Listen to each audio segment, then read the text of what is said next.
Amados irmãos, o Natal, ele não é apenas uma data. O Natal é uma história. O Natal faz parte da história da redenção.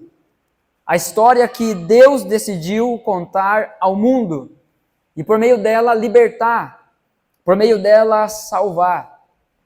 O Natal é a luz prometida por Deus que entrou no mundo para nos alcançar e acender uma nova vida em nossos corações. Uma luz de verdade, a verdadeira luz do Natal. É interessante como a Bíblia traz essa ilustração da luz. É uma luz que nos alcança em meio às nossas noites, em meio aos nossos medos, incertezas. Essa luz, a verdadeira luz do Natal, não apenas brilha, nos alcança, nos guia, nos transforma, faz a gente algo diferente do que éramos antes. A ideia desses domingos, pensarmos sobre o Natal, é abrirmos os olhos, termos o nosso coração aquecido e permitir que essa luz, de fato, mude quem somos.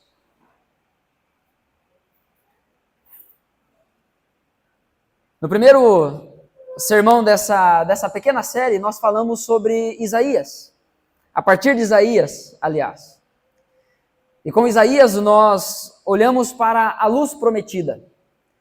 Há muitos séculos antes de Cristo, cerca de 800, 700 anos antes de Cristo, Isaías já prometia a vinda da luz, a vinda do Messias. No domingo passado, então, com Lucas, nós contemplamos a luz revelada, encarnada, que veio até nós, que nasceu.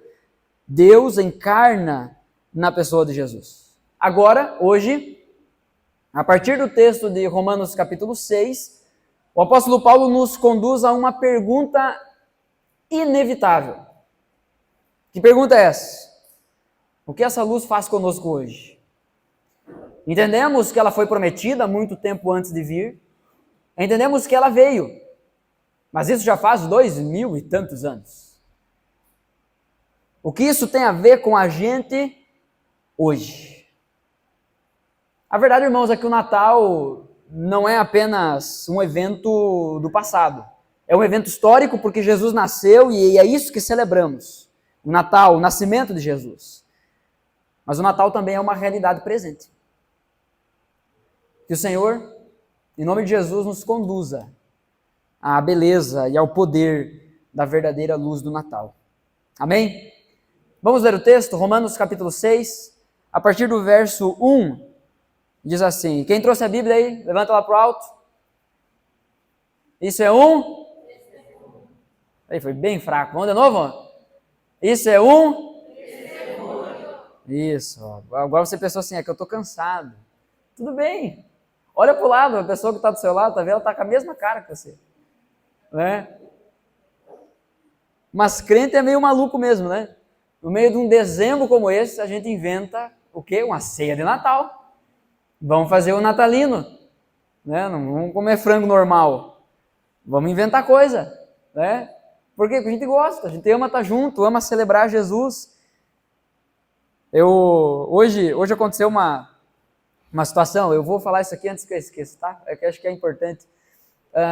Antes do culto, eu passei uma missão para duas irmãs, na verdade para uma irmã, de ver as bebidas. E aí a irmã já catou outra, já chamou outra para ajudar, já chamou reforço. E aí veio as duas irmãs aqui, aquele solaço, aquele sol quando tu abre a porta e te dá um soco, sabe? Isso é esse mesmo. E aí chegaram as duas aqui com um monte de fardo de refri, e água e suco, e dando risada. Feliz. Né? Quando eu entrei em casa de novo com a Ana, eu disse assim, olha só que bênção, né? É uma coisa aparentemente tão pequena, mas ia dar um trabalho enorme para quem já está envolvido com outras coisas fazer. Que bom que essas duas irmãs se prontificaram. E a Ana me chamou a atenção e disse assim, e tu viu? Feliz. Feliz. Mas eu sei que nenhuma das duas irmãs andava desocupada, sem nada para fazer. talvez você venha aqui hoje assim, cansado, está cheio de coisa. Tudo bem, é a realidade de todos, né? Mas nós estamos aqui porque nós acreditamos que as circunstâncias, elas não definem a forma como vivemos a nossa vida, a forma como celebramos a Jesus, a forma como buscamos a Deus, a forma como priorizamos estar uns com os outros. Isso é maravilhoso.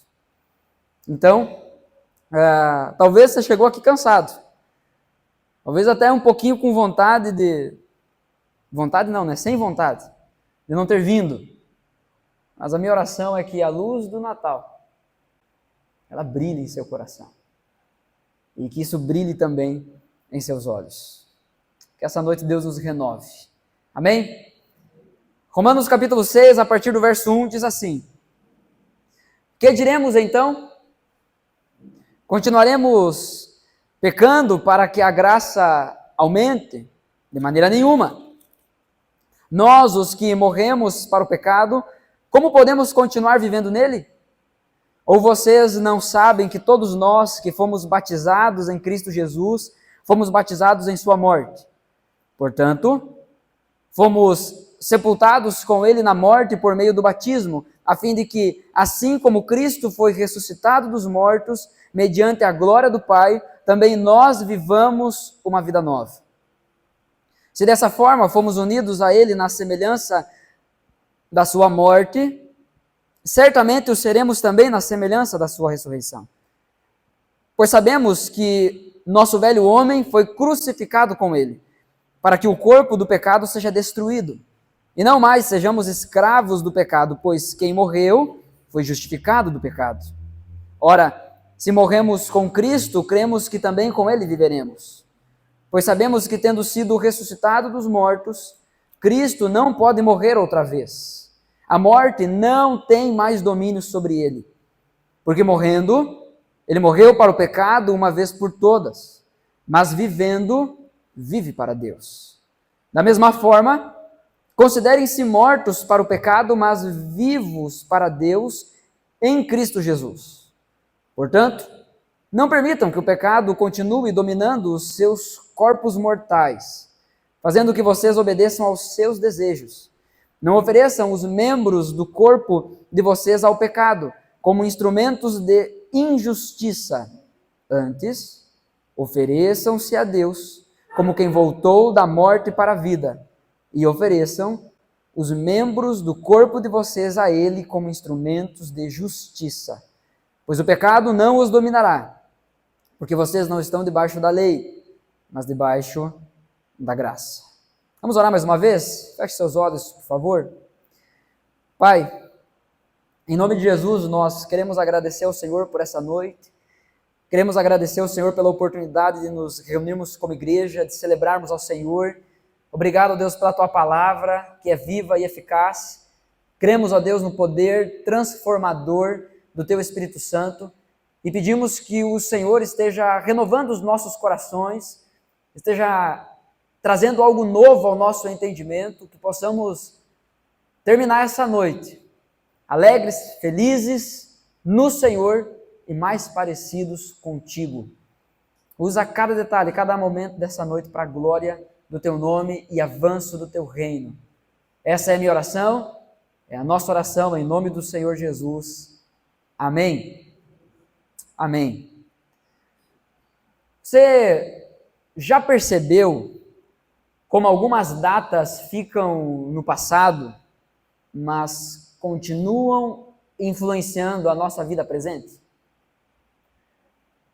Alguns marcos que acontecem em nossa vida, por mais que façam 2, 5, 10, 20 anos, continuam influenciando a nossa vida. Por exemplo, uma mudança de cidade. Quem aqui não é natural de São Luís Gonzaga e um dia se mudou para cá? Levanta a mão. Bom, obviamente isso aqui influencia a tua vida diretamente. O nascimento de um filho, isso muda diretamente, afeta completamente a nossa vida. Um diagnóstico de saúde, isso muda a nossa vida. Tudo o que acontece, ainda que aconteça pontualmente, continua afetando, continua influenciando a nossa vida. Uma aliança no dedo influencia a nossa vida. Pelo menos deveria. Tem gente almejando a terra prometida, né? Levanta a mão e pega a bênção, irmão. Perdeu, já baixei a mão. Uma aliança no dedo influencia, o casamento influencia a nossa vida. Sejam coisas boas, sejam coisas ruins, acontecimentos pontuais influenciam a nossa vida. Romanos 6, o texto que lemos, nos mostra que Jesus, com a sua obra, redefine nossa identidade, nossa postura, nossa entrega a Ele.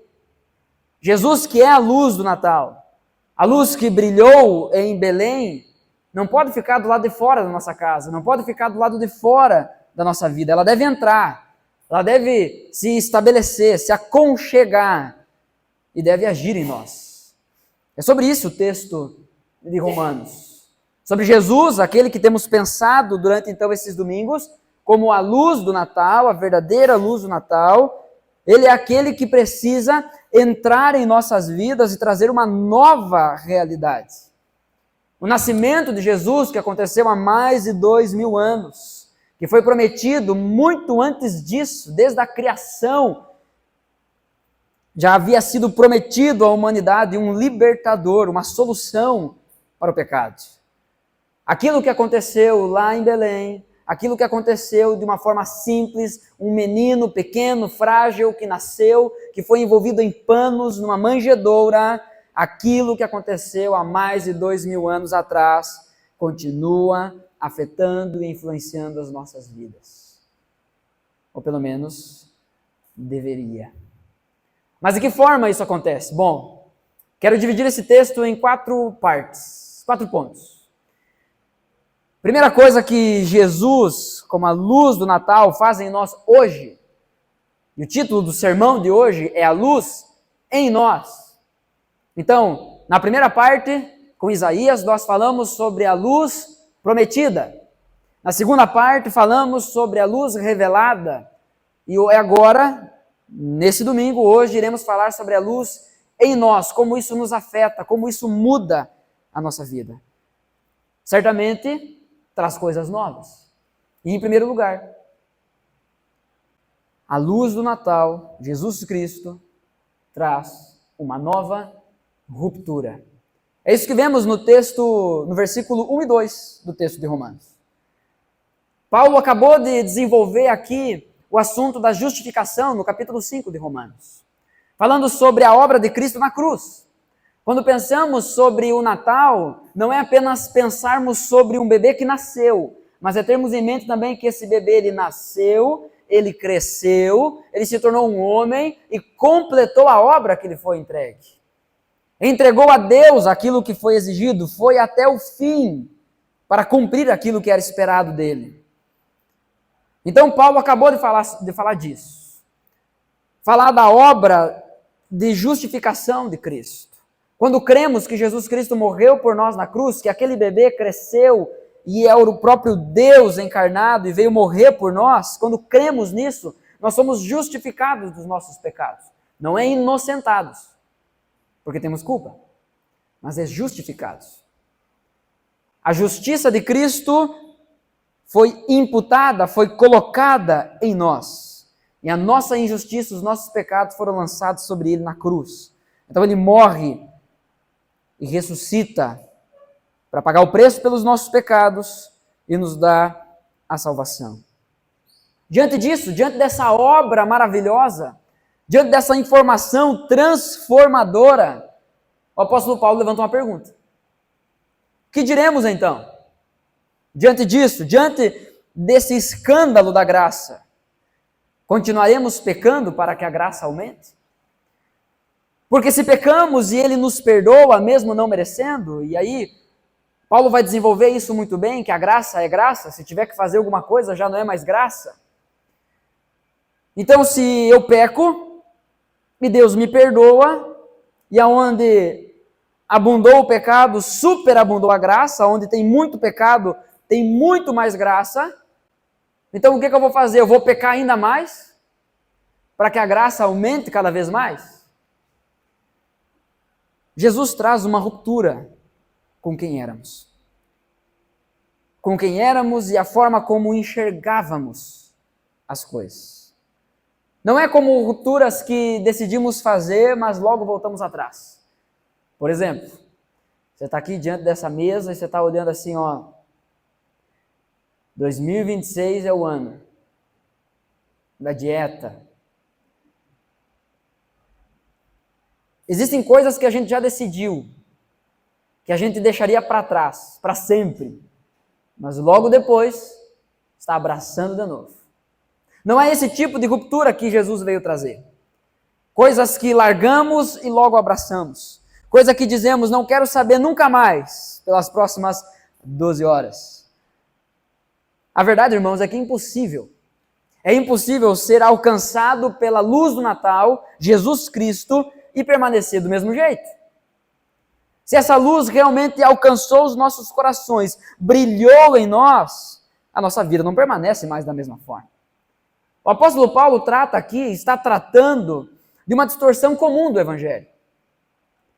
Onde Jesus nasceu, perdoou os nossos pecados, então agora eu posso fazer o que eu quiser. Eu vou continuar pecando deliberadamente. Eu vou continuar pecando conscientemente. Eu vou planejar o pecado. Se a graça é abundante, será mesmo que o pecado deixou de importar, então? Pensa o quão cruel seria um filho, você que é mãe, você que é pai, ou você que é filho. O quão cruel seria um filho planejar e pensar o seguinte: eu sei que o meu pai, que a minha mãe não gosta que eu minta para ele. Mas, como eu sei que ele vai me perdoar, eu vou mentir. Porque eu sei que toda vez que eu mentir para ele, ele vai me perdoar. Qual é a nossa reação ao olhar para esse plano? A minha avó diria, uma tunda de laço. Porque não é assim que se honra. Não é assim que se honra essa relação de pai e filho.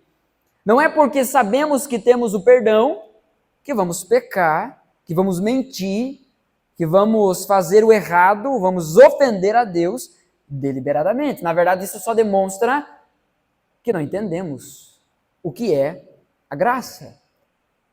Isso só demonstra que não houve essa ruptura com quem éramos. Ainda permanecemos da mesma forma se pensamos desse jeito. Será que não é só pedir perdão depois? Eu não sei você, mas eu já fiz isso muitas vezes. Diante de uma situação, de uma proposta do pecado, principalmente nos primeiros anos de fé, onde era muito imaturo. E olhava para algumas coisas e chegava à seguinte conclusão, a partir de mim mesmo. Já lutei bastante, agora eu não aguento mais. Não tem como eu suportar o que está diante de mim. Então eu vou me entregar ao pecado pela última vez e depois eu volto com tudo para lutar contra ele. Afinal, é só pedir perdão. Porque Deus perdoa. Você percebe como esse é um problema antigo? Paulo já lidava com isso. A resposta para essa questão, será que continuaremos pecando ainda mais? A resposta para essa questão não é dada em forma de regra, mas a partir de uma consciência de identidade. O texto diz, morremos para o pecado. O versículo 2 diz, de maneira nenhuma faremos isso. Claro que não. Isso é um absurdo.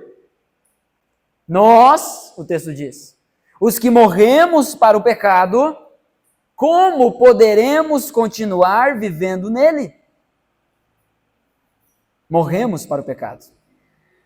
Então, tratar a graça como uma desculpa para pecar não é coisa de quem luta contra o pecado, é coisa de quem ama o pecado, de quem ainda é escravo do pecado. Então, à luz do Natal, Jesus, hoje, ele veio para causar essa ruptura, esse abandono em nossos corações.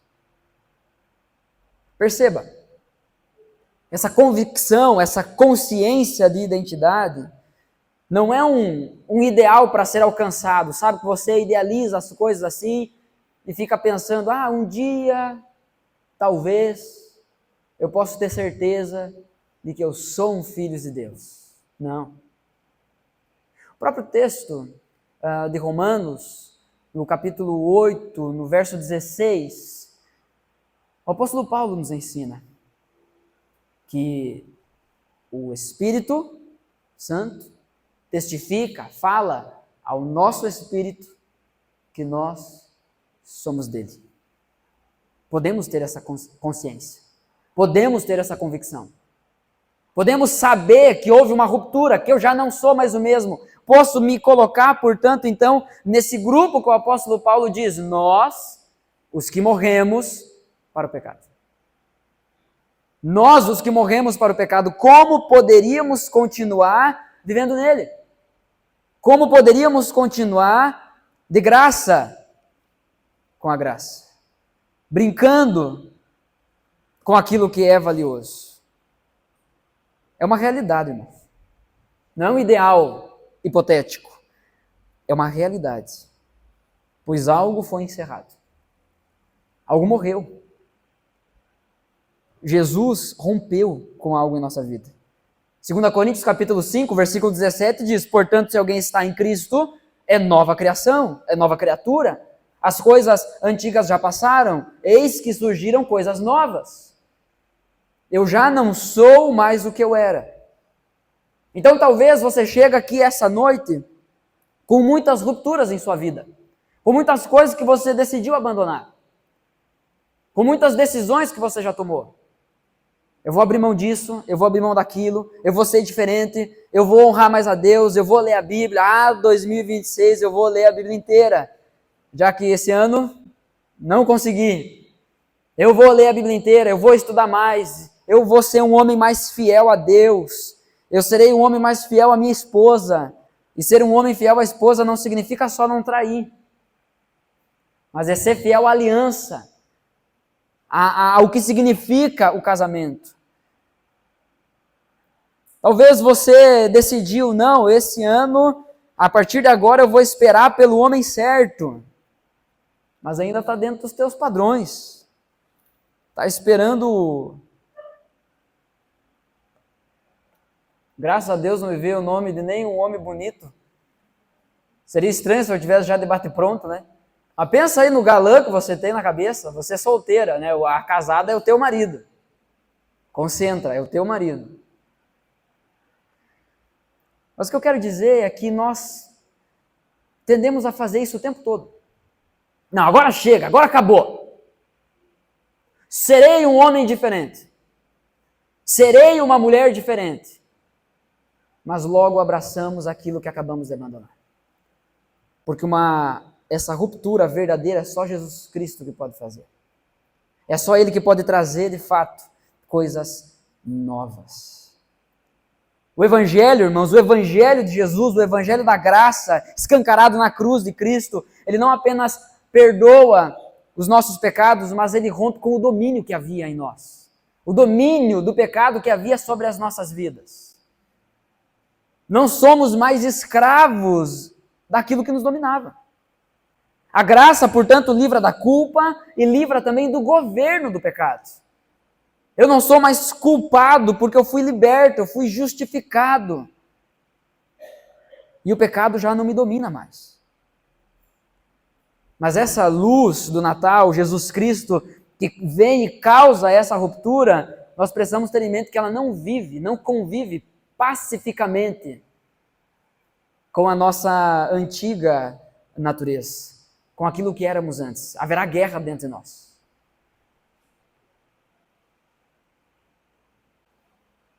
haverá uma guerra dentro de nós. Não existe paz nesse sentido, entre eu e o meu antigo eu. Eu gosto de uma frase do Martinho Lutero, que ele dizia assim: toda vez que eu vou lavar o rosto pela manhã, eu gosto de me lembrar do meu batismo. E ele diz que, fazendo isso, ele lembra de que ele achava que o velho homem havia morrido no dia do batismo. Mas o miserável sabe nadar. Porque o batismo, o descer as águas, né? Ser batizado nas águas, não mata o velho homem. O que mata o velho homem é Deus habitando em nós e causando essa ruptura por meio de Jesus Cristo. Então isso não significa ausência de luta, mas significa fim de um senhorio. O que nós estamos falando aqui, irmãos, é o seguinte: quem é teu Senhor? É você? É o pecado? É o teu estômago? É interessante que Paulo, ele exorta um povo lá e diz assim: aqueles lá, o Deus deles é o próprio estômago. Não lembro se é aos Coríntios, a quem é. Mas há muitos hoje que o Deus é o próprio umbigo, né? É o próprio nariz. Ou o próprio estômago, literalmente. E hoje a gente é tentado ainda de uma forma diferente, né? Porque estamos aqui, alimentando os nossos olhos, né? Pensando, vai pastor, desenrola, desenrola. Que o Deus aqui está clamando. Daqui a pouco ele já começa a berrar, né? Já começa o monstro aqui dentro. Mas você percebe como facilmente somos dominados por outras coisas? Fique tranquilo, eu também estou com fome, todo mundo vai jantar. Mas essa ruptura significa que há uma luta dentro da gente. Então a luz em nós traz uma nova ruptura, diferente de todas as outras. Segundo lugar, a luz em nós hoje traz um novo fundamento. A partir do verso 3 até o verso 7 diz: ou vocês não sabem. Perceba como Paulo chama a consciência o povo de Deus aqui. Ou vocês não sabem que todos nós, que fomos batizados em Cristo Jesus, fomos batizados em sua morte. Portanto, fomos sepultados com ele na morte por meio do batismo, a fim de que, assim como Cristo foi ressuscitado dos mortos, mediante a glória do Pai, também nós vivamos uma vida nova. Se dessa forma fomos unidos a ele na semelhança da sua morte, certamente o seremos também na semelhança da sua ressurreição. Pois sabemos que o nosso velho homem foi crucificado com ele, para que o corpo do pecado seja destruído, e não mais sejamos escravos do pecado. Pois quem morreu foi justificado do pecado. Então a luz em nós, Jesus, a verdadeira luz do Natal, traz um novo fundamento para a nossa identidade. Aqui temos algo essencial dentro do cristianismo, a nossa união com Cristo. Por meio da fé, por meio do sacrifício de Cristo, quando cremos nele, a Escritura nos diz que fomos unidos a ele, nos tornamos um com ele. É por isso que diante do tribunal de Deus, diante do julgamento final, do grande dia, quando chegarmos lá, o que o Pai verá é um filho. Se cremos nele, o que o Pai verá é um filho, porque fomos unidos a Cristo. E a justiça dele está em nós. Mas entenda, por favor, isso não se trata simplesmente de seguir a Jesus. Não se trata simplesmente de seguir a Jesus de uma maneira aparente, de uma maneira mística até mesmo. Mas se trata, de fato, de estar unido a Ele, de a minha vida pertencer a Ele, de eu ser dele e Ele ser meu. É o meu Jesus. E eu sou dele.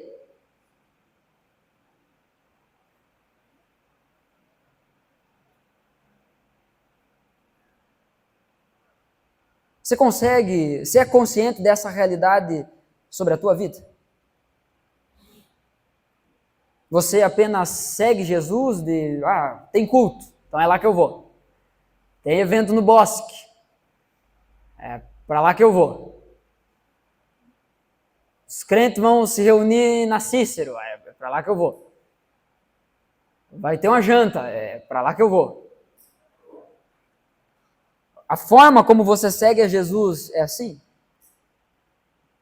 Porque a luz em nós traz um novo fundamento sobre a nossa vida. Traz um novo fundamento à nossa vida. E esse novo fundamento é a nossa união com Ele. A nossa antiga identidade, aquilo que éramos antes, não foi apenas melhorado, foi sepultado, está morto. Está morto. Lucas capítulo 9, versículo 23 e 24, diz assim, Jesus dizia a todos, se alguém quiser acompanhar-me, ou seguir-me, ser meu discípulo, negue-se a si mesmo, tome diariamente a sua cruz e siga-me.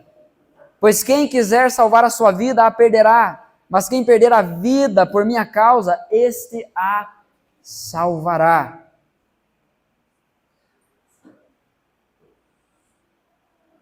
Quando você olha para a sua vida, quando você entrou para a igreja, conhece a turma que entra para a igreja, mas ela não é unida a Cristo? Quando você olha para a sua vida, você percebe que ela foi apenas melhorada ou a sua antiga vida foi sepultada? Aquele homem não existe mais. De vez em quando ele vem dar uns apavoros, mas a gente mortifica de novo. Quando você olha para aquela antiga mulher, ela existe ainda? Aquela chata, aquela briguenta, aquela ranzinza, aquela fofoqueira, mal-humorada, aquela desgraça de mulher, ela existe ainda? Ou ela foi sepultada? Aquele homem covarde, omisso, ele existe ainda ou ele foi sepultado? Que é isso que o Natal significa hoje. Aquele adolescente bobalhão, ele existe ainda ou ele foi sepultado?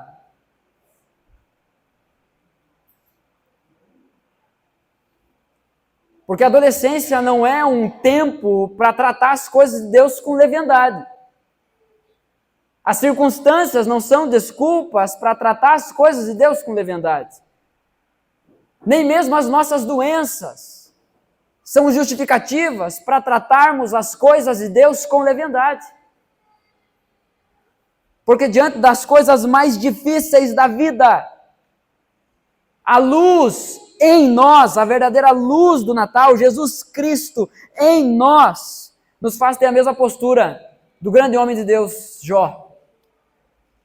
Que mesmo com o rosto no chão, com as vestes rasgadas, com pó de cinza sobre sua cabeça, ele levanta os olhos para o alto e ele diz, eu sei de onde vem o meu socorro.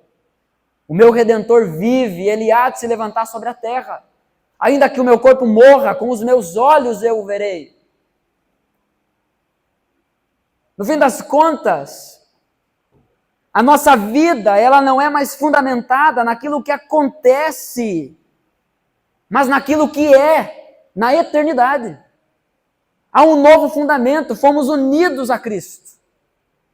Portanto, não é como foi esse ano que define como estamos. Não é se você conseguiu juntar a grana que você queria, ou realizar os sonhos que você tanto desejou. O fundamento da nossa vida é a nossa união com Cristo. Mas essa nova vida, ela não pode ser não é e não pode ser uma tentativa, um esforço moral, só para fazer por fazer, para aparecer de mim, a partir de mim. Não, essa é a nossa realidade espiritual. É a realidade daqueles que creem. É a realidade daqueles que experimentam a luz em nós. Jesus Cristo em mim. Foi prometido, foi revelado e hoje habita em mim. O cristianismo, irmãos, não começa com comportamento. mas é essa consciência de pertencimento. Eu sou dele, eu fui unido a ele. João capítulo 1, versículo 12 e 13 diz: contudo, aos que receberam, aos que creram em seu nome, deu-lhes o direito de se tornarem filhos de Deus. E esses não são filhos que nasceram por descendência natural, pela vontade da carne, mas nasceram de Deus. E esse é o fundamento da nossa vida. Esse é o novo fundamento que a luz do Natal, Jesus Cristo, traz para nós. Nós somos dele. Não é comportamento, mas é pertencimento. Eu sou dele. Eu pertenço a essa família. Sendo assim, eu estou cansado, eu não vou no culto. Não, eu vou. Por quê? Porque eu pertenço àquele lugar. Como é que eu não vou ir? Ah, mas eu não tenho nada para levar. Mas você vem e come o que os outros trouxeram. Se você não tem, nem come com a gente. Aproveita que o pastor come devagar, você consegue comer bastante antes que eu. Mas por quê? Porque é a nossa família. É a nossa casa. Esse é o nosso fundamento na nossa vida. Nós pertencemos a esse lugar, nós pertencemos a Deus. A luz do Natal, agora, hoje, a luz do Natal em nós não apenas nos ilumina, mas ela se torna esse fundamento. É sobre isso que nós construímos todo o resto. É a partir disso que lidamos com todas as outras coisas. É a partir disso que lidamos também até com as situações mais difíceis da vida. Lidamos até mesmo com as fatalidades, com as tragédias, com a morte.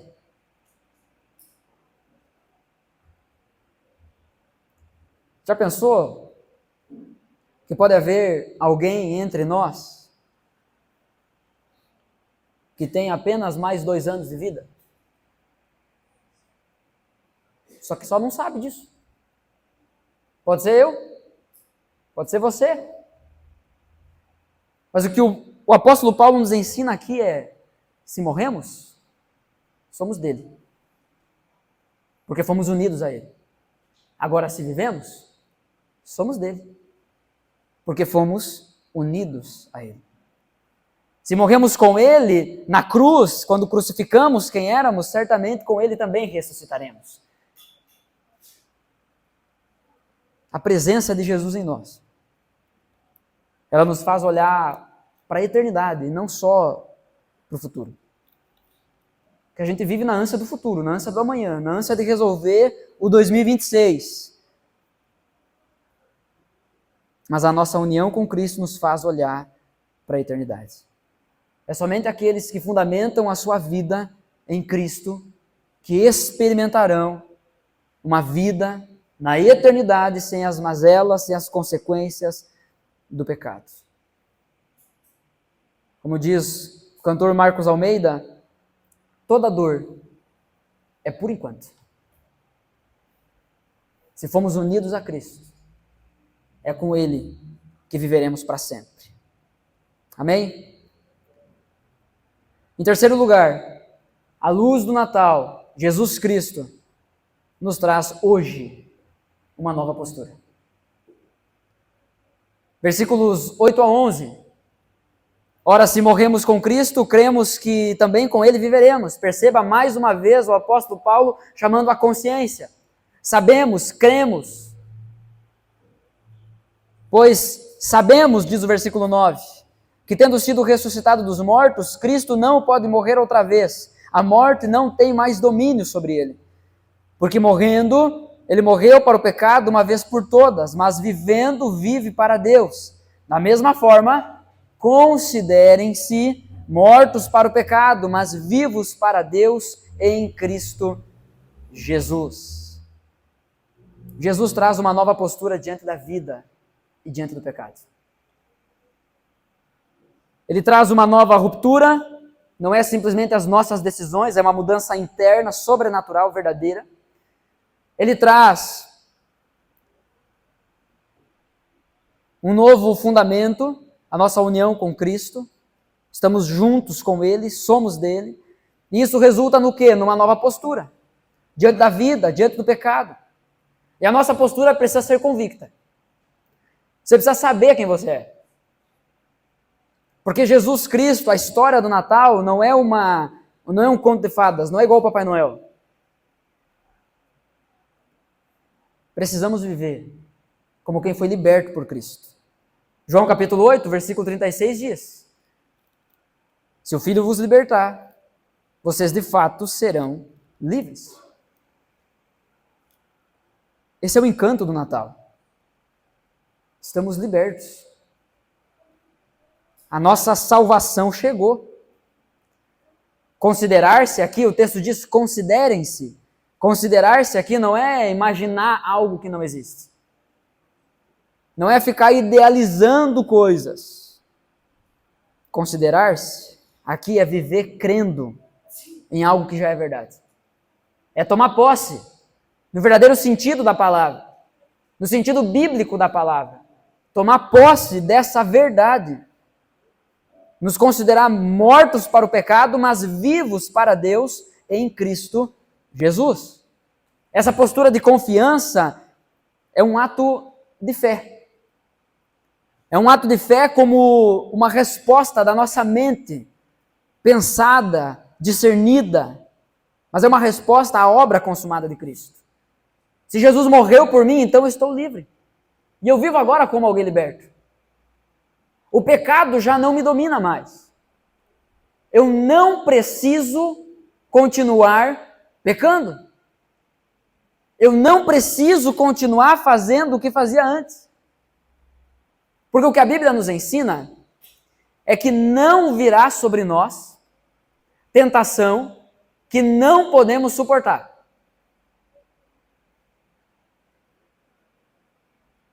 Não virá sobre nós nenhuma tentação que a gente não possa suportar. Quando formos tentados, o próprio Deus providenciará um escape para que a gente não caia na tentação. Mas muitas vezes a gente pega esse texto e a gente lê ele de forma errada. A gente lê que não virá sobre nós provação que a gente não possa suportar. Mas não é isso que o texto diz. Porque tem provações que nos esmagam, que jogam a gente no chão, que mostra a nossa força, que somos pó. A Bíblia nos ensina que não virá tentação que a gente não possa suportar. Agora, a provação, algumas vão nos esmagar. Mas nós podemos buscar socorro em Deus. Uma outra forma de fazer a leitura errada desse texto é, já que não vem sobre mim nenhuma tentação que eu não possa suportar, então se eu estou sendo tentado aqui, é porque eu não posso suportar mesmo, então eu vou me jogar. Vou nadar de braçada nesse pecado. Vou me afundar nessa tentação. Só que o texto diz que o próprio Deus vai providenciar um escape. Sabe qual é o nosso problema? Falta de vergonha na cara. Porque Deus nos dá o escape e a gente ignora. O Espírito Santo diz, vai orar, diz depois. O Espírito Santo diz, vai ler a Bíblia, vai procurar isso na Bíblia. Não, depois. Vou procurar na internet. Vou perguntar para o chat GPT. E aí, GPT, qual é a palavra de Deus para mim hoje? Nós precisamos ter essa postura de confiança. O pecado perde o seu poder quando somos mais profundamente convencidos da nossa nova identidade em Cristo. Eu sou dele. Eu pertenço a ele. Sendo assim, a luz em nós muda nossa postura diante das propostas do mundo e das circunstâncias que vivemos. Tiago capítulo 1, versículo 2 até o 4 diz, meus irmãos, considerem motivo de grande alegria o fato de passarem por diversas provações. Ô Tiago, só pode estar louco. Como que eu vou considerar motivo de grande alegria passar perrengue, passar por luta? Se na verdade a minha oração para 2026 é que tenha menos luta. Mas o texto diz, considerem motivo de grande alegria. Bom, Jesus traz uma nova postura diante da vida. A gente se alegra nas provações. Por quê? O texto segue dizendo em Tiago: pois vocês sabem, ó consciência, vocês sabem que a prova da sua fé produz perseverança. E a perseverança deve ter ação completa, a fim de que vocês sejam maduros e íntegros, sem lhes faltar coisa alguma. Não é o mundo que vai mudar, irmãos. Mas é a luz de Jesus em nós que fará com que a gente mude a nossa postura diante das coisas. Traz uma nova postura.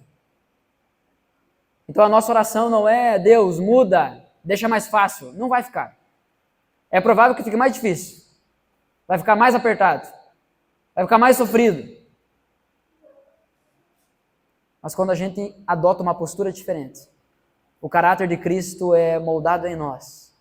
E aquilo que aparentemente seria para o nosso mal, deixa a gente melhor. Aquilo que era para a nossa tristeza, deixa a gente mais feliz. Aquilo que antes deixava a gente cabisbaixo, deixava a gente com o beiço que dava para fritar um bife, como dizia minha tia, agora produz sorriso. Porque eu creio que a minha vida está nas mãos do Senhor. E eu creio que Ele vai usar todas as coisas para o meu bem. Então vamos lá, junta aí. Junta as tuas dores, as tuas provações. Uma mesa só.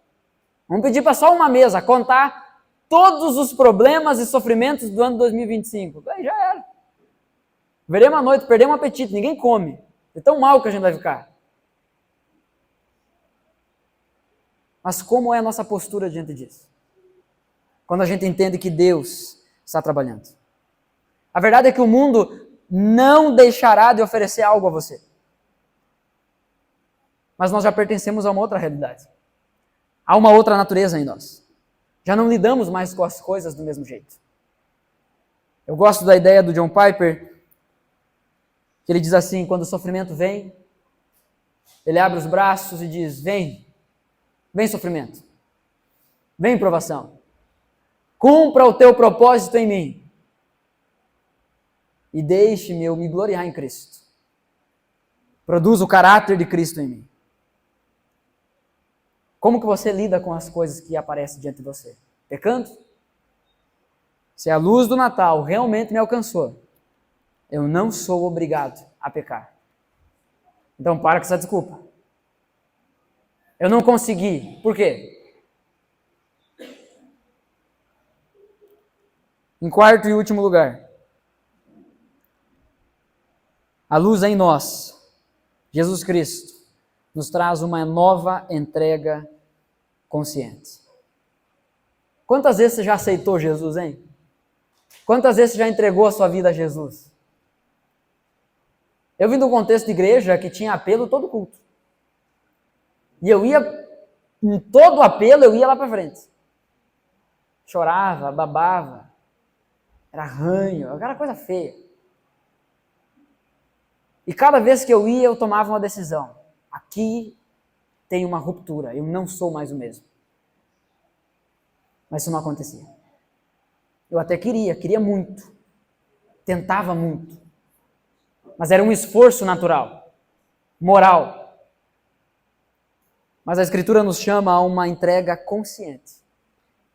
Talvez o que você precisa para salvar não só o seu ano, mas a sua vida, a sua alma, é de uma nova entrega consciente.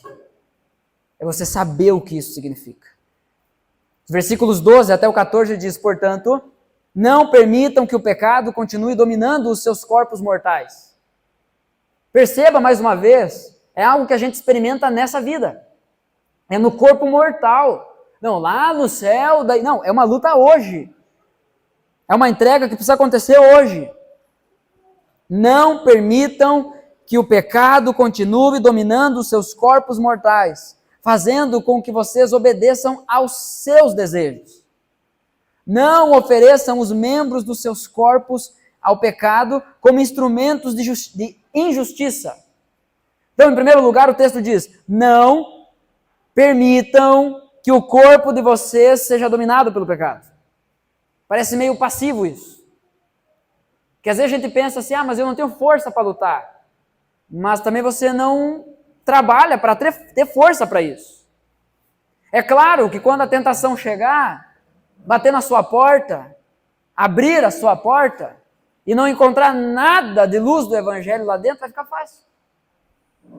Então, não permitir que o pecado nos domine envolve uma busca ativa por Deus. Só que tem uma coisa mais grave aqui que o texto fala. Não ofereçam os membros do corpo de vocês como instrumentos de injustiça. Porque às vezes é isso que a gente faz. A gente entrega conscientemente o nosso corpo para o pecado. A gente faz conscientemente o que é errado. A luz em nós, Jesus Cristo, traz uma nova entrega consciente. Versículo 14 diz: pois o pecado não os dominará, porque vocês não estão debaixo da lei, mas debaixo da graça. Jesus nos leva a uma entrega consciente de vida a Deus e não ao pecado. A graça, portanto, não gera uma passividade em nós. Ela gera um movimento consciente de entrega. A luz do Natal te alcançou? A luz do Natal está em nós? Está em você? Pois bem, mova-se. Porque isso gera um movimento consciente de entrega. Deus, está aqui minha vida. Está aqui tudo. Meu casamento, minha família, meus filhos, meu emprego, minha riqueza, minha pobreza, minhas habilidades, minhas deficiências. Está aqui minha saúde, está aqui minha doença, está aqui quem eu sou, está aqui meu trabalho, meu descanso, está aqui tudo. Porque o Senhor me alcançou e tudo pertence ao Senhor. Paulo nos exorta aqui a fugir, a sair do flerte com o pecado. A parar de ficar ali, não, até aqui acho que não peca. Sabe, o crente que diz assim, pastor, pode fazer isso? A questão é por quê? Pastor, pode colocar Papel Noel. Pode colocar Papai Noel no pinheiro? Por que você quer colocar Papai Noel no pinheiro? Porque todo mundo coloca. Você tem um problema de identidade, não é um problema de Papai Noel. É um problema de identidade. A gente fica naquela, isso pode ou não pode? Isso é pecado ou não é pecado? Às vezes a nossa identidade é esforço moral. É um esforço natural. Por quê? Por que você ouve o que ouve? Por que você lê o que lê? Por que você canta o que canta? Por que você faz aquilo que faz? Somos exortados a sair do flerte com o pecado e viver uma vida de rendição total a Deus. A crescer em santificação. Mas a santificação ela não é um esforço isolado, sozinho. É uma resposta coerente à graça, à manifestação da graça. Então, se a graça se manifestou a você, se a luz do Natal, se a luz do Evangelho te alcançou, a única resposta coerente é você responder em santificação. É você buscar ser mais parecido com Cristo por meio da graça. A santificação não é desenvolvida quando a gente tenta obedecer para ser aceito. Então tá, é isso? Então eu vou fazer isso. Vou fazer isso para eu ser aceito. Para eu ser mais santo. Não. A santificação é desenvolvida quando obedecemos, quando fazemos, porque já fomos aceitos. Já fomos aceitos por Deus como seus filhos. A luz já habita em nós. Essa luz em nós agora governa as nossas escolhas, os nossos afetos, a nossa direção de vida. Tem muita gente que pede conselho para todo mundo na hora de fazer as coisas, só não pede para Deus. Será que trocar de cidade é bom negócio? Aí você vai, você pesquisa aquela cidade, pesquisa a área de trabalho, você vai montar um negócio, você pesquisa, você conversa com outras pessoas, outros empreendedores, você vai trabalhar numa empresa, você manda mensagem, você tem contato lá, você pergunta como é que é a empresa, você só esquece de perguntar se aquilo é bom negócio para Deus. A luz que habita em nós agora governa a direção da nossa vida. Romanos capítulo 12, versículo 1, diz: portanto, irmãos, rogo-lhes pelas misericórdias de Deus, por aquilo que Deus fez a vocês, que se ofereçam, que se entreguem como sacrifício vivo, santo e agradável a Deus. Por quê? Porque esse é o culto racional. Essa é a entrega consciente que devemos fazer. Essa luz me alcançou e gerou em mim um movimento. Eu vou a Ele. Eu não vou para outro lugar. Eu vou a Ele. Aquele bebê que nasceu em Belém, envolto em panos, de forma humilde, veio para me buscar. E eu vou com Ele. Eu me entrego conscientemente ao Deus que veio me alcançar. E você? Qual é a sua resposta? O que a luz em nós, o que a luz do Natal causa em você? Já causou essa ruptura? Já trouxe um novo fundamento? Já gerou uma nova postura? Resulta em uma entrega consciente? Não é sentir, nem sempre. Mas é dizer Deus, está aqui, ó. Está aqui, ó Deus.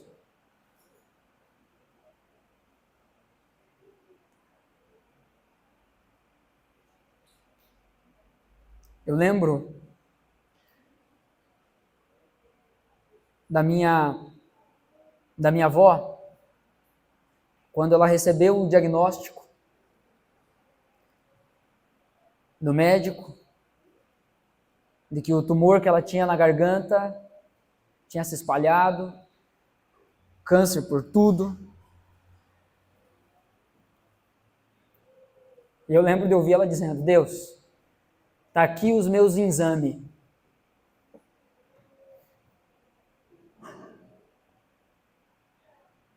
E Deus recebeu os exames dela. Não curou ela. Mas a vida dela estava diante dele. Era uma entrega consciente. Eu aprendi através do legado da minha avó, que nem sempre as coisas vão terminar como a gente quer. As coisas nessa vida serão como a gente quer. Nem sempre o nosso filho vai nascer num berço de ouro, às vezes vai ser numa manjedoura. Nem sempre. Os nossos sonhos e desejos serão realizados. Mas precisamos fazer uma entrega consciente. E o Natal é sobre isso, gente. O Natal é sobre a gente entregar as nossas vidas verdadeiramente a Deus. Amém? Diante disso, portanto, para ouvir e praticar. Quanto tempo durou o dia do teu nascimento? Você lembra? Quanto tempo durou o dia do teu nascimento? O dia passou. Foi no máximo 24 horas. Mas o resultado daquele dia permanece. Você está aqui? Vivaço da Silva. Talvez não tão saudável quanto gostaria. Mas está aqui. Irmãos, o Natal não termina na manjedoura. Ele continua através das vidas transformadas. Feridas, quebradas, machucadas, mas o Natal é sobre isso. É sobre o Filho que nos foi dado. Sobre o menino que nos nasceu para carregar todas as nossas dores e as nossas feridas. Para carregar todas as nossas frustrações e projeções não alcançadas. A luz que foi prometida e revelada, agora age em nós. Muda a forma como lidamos com as coisas. Jesus Cristo é a luz do Natal. É a luz que esse mundo tanto precisa. É a luz que você precisa. É a luz que eu preciso. Ele rompe com quem éramos. Nos levanta, firma nossos passos e nos leva a uma vida de verdade. Uma vida entregue a Deus é uma vida que vale a pena ser vivida. A luz do Natal não apenas nos toca, não apenas nos emociona, mas ela nos alcança. Transforma quem somos e como vivemos. Amados irmãos, é Natal. Alegre-se, porque estamos salvos. Ainda que com lágrimas nos olhos, ainda que com feridas que ainda sangram, estamos salvos. O nosso Jesus nasceu, morreu, ressuscitou e vai voltar para nos buscar. Amém? Quero convidar você a se colocar em pé para juntos orarmos.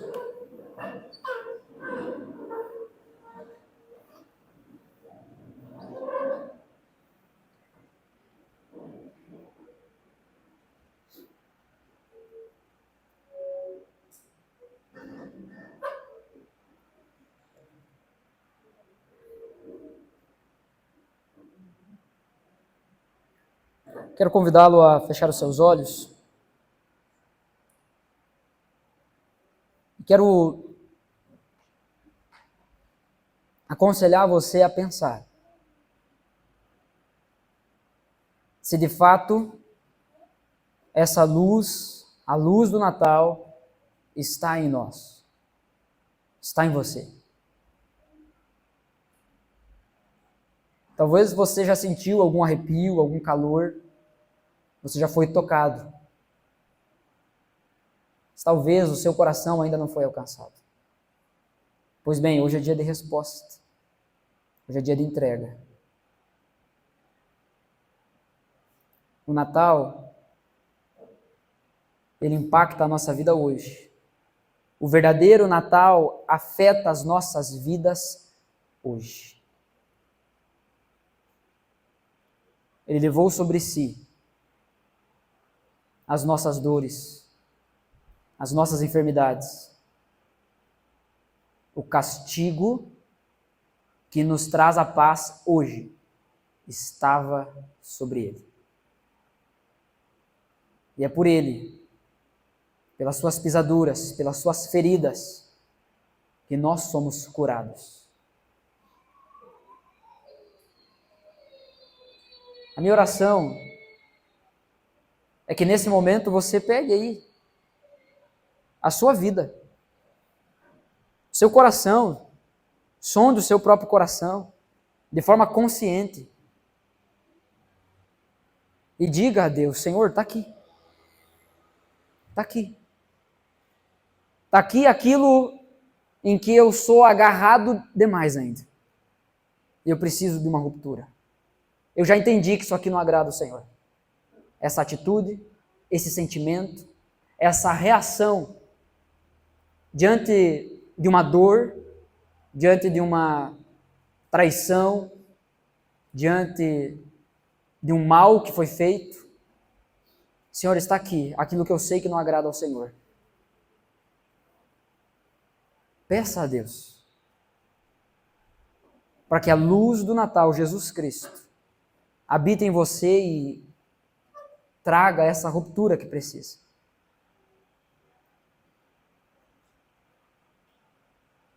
Pense sobre o que você está pisando, sobre o que você tem construído a sua vida, seus planos, seus projetos, suas resoluções. Você tem corrido riscos, alguns necessários, alguns que valem a pena,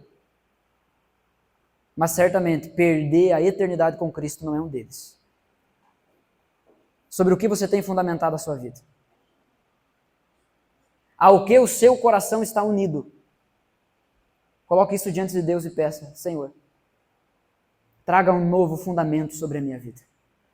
Eu quero estar unido a Ti. Talvez você tenha sido vencido pelo pecado. Você tem se acovardado, tem se encolhido diante daquilo que Deus lhe mostrou que precisa ser feito. Você coloca a desculpa na sua doença, você coloca a desculpa no seu físico, na sua preguiça, você coloca a desculpa nos outros, no seu trabalho, que é muito puxado. Você coloca a desculpa na sua dificuldade de ler, na sua dificuldade de se concentrar. Você coloca a desculpa no seu marido, na sua esposa. Você coloca talvez a desculpa até em Deus, que foi injusto com você e não deu a vida que você merecia. Talvez hoje você entendeu que existem posturas que não são justificativas, são apenas desculpas. Você trata o evangelho com leviandade. Você é um bobalhão gospel.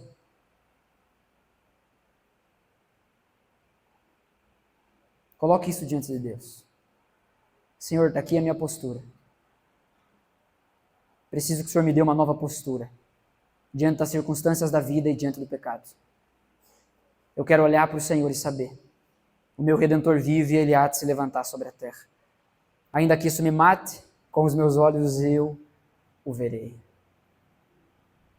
Talvez você já passou por isso, você está ouvindo mais uma vez coisas que você já ouviu tantas vezes. Você já foi desafiado a se entregar a Deus tantas vezes. Então coloque isso diante de Deus. Chegue diante de Deus e diga: Senhor, aqui estou eu de novo. Mais uma vez dizendo que eu quero entregar tudo. E parece que toda vez que eu entrego tudo, eu sou lembrado de que tem muita coisa ainda. Converse com Deus. Você precisa fazer isso de uma forma consciente. A resposta que deve ser dada à graça de Deus, que é manifestada a nós, não vem daqui, do púlpito. Ela vem daí, do seu coração. Responda. Diga ao Senhor: o que tem te impedido de se entregar verdadeiramente? Talvez você já é crente, mas tem coisas que você ainda está lutando para manter na sua mão. Por orgulho, por ego, por preguiça, por seja lá o que for. Coloque isso também diante de Deus. Talvez você está magoado com Deus e você nunca disse isso para Ele. Entrega isso para Ele também. Você está bravo com Deus. Deus te tirou ou não te deu uma coisa que você acha que merecia muito. Entregue isso para Deus. Deixa Ele curar teu coração. Deixa Ele salvar você de você mesmo. Deixa Ele salvar você dessa amargura. Libertar você. É por isso que podemos nos alegrar. Porque a alegria do Natal, a verdadeira alegria, ela não se limita a sentimentos e a circunstâncias. A nossa alegria está no fato de que a nossa história, tem um dono, tem um Senhor, que é soberano. Veio a nós para nos buscar, para nos salvar. Portanto, entregue-se a Ele. Pai, em nome de Jesus, eu clamo ao Teu Espírito Santo. Só Tu, o Espírito Santo, pode gerar tudo isso em nós. Não é o discurso, não é a oratória, não é a qualidade, seja lá do que for. É só o Senhor que pode gerar novidade de vida em nós. Eu peço em nome de Jesus que possamos responder a Tua palavra com uma decisão, com uma entrega consciente. A minha vida é Tua, a minha família é Tua, a minha igreja é Tua. Tudo, ó Deus, é Teu. Essa é a minha oração. é a nossa oração, em nome do Senhor Jesus. Amém.